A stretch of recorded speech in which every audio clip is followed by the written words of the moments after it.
முத்தமிழறிஞர் கலைஞர்களுடைய 103வது பிறந்த நாள் தேரடி வீதியில் சைதை தொகுதியில் நடத்துவதற்கு மிக முக்கிய காரணம் உண்டு.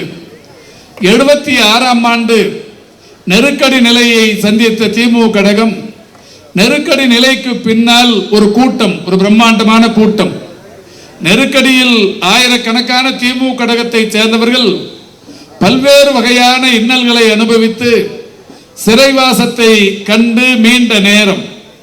அந்த நேரத்தில் சைதாப்பேட்டையில் ஒரு எழுச்சியான பொதுக்கூட்டம் இதே மேடையில். இங்கேதான் முத்தமிழறிஞர் கலைஞர்கள் உரையாற்றுவதற்காக வந்து வீற்றிருக்கிறார்கள்.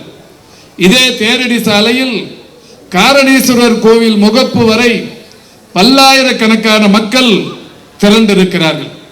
இப்பொழுது போல் நாற்காலியின் கால்கள் கூட அழுக்கப்படக்கூடாது என்பதற்காக கார்பெட் விரித்து நாற்காலிகள் போடுகிற பழக்கத்தை இன்றைக்கு பொதுக்கூட்டங்களில் அரசியல் கட்சிகள் நடத்தி கொண்டிருக்கிறது.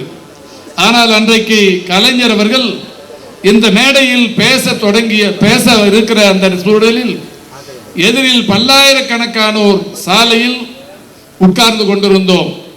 என் உள்பட இந்த சாலையில் உட்கார்ந்து கலைஞர் பேச்சை கேட்பதற்காக அமர்ந்திருந்த நேரம் திடீரென்று கூட்டம் மிகுந்த எழுச்சியும் ஆரவாரத்தோடும் நடைபெற்றுக் கொண்டிருந்த சூழலில் தேரடி எதிரில் காரணீஸ்வரர் கோவில் பக்கத்தில் இருந்து ஒரு பெரிய மாடு ஒன்று அவிழ்த்து விடப்பட்டு கூட்டத்திற்குள் புகுந்து கலவரத்தை மாட்டின் மூலம் விளைவித்தார்கள்.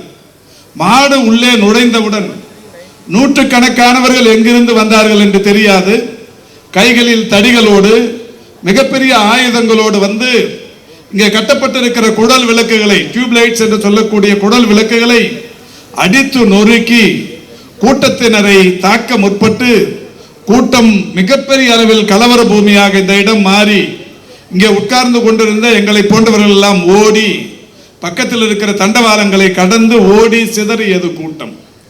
ஒரு அரை மணி நேரம் 3/4 மணி நேரம் இந்த கூட்டம் நடைபெற்றுக் கொண்டிருந்த இந்த இடம் ஒரு கலவர பூமியாகவே மாறியது.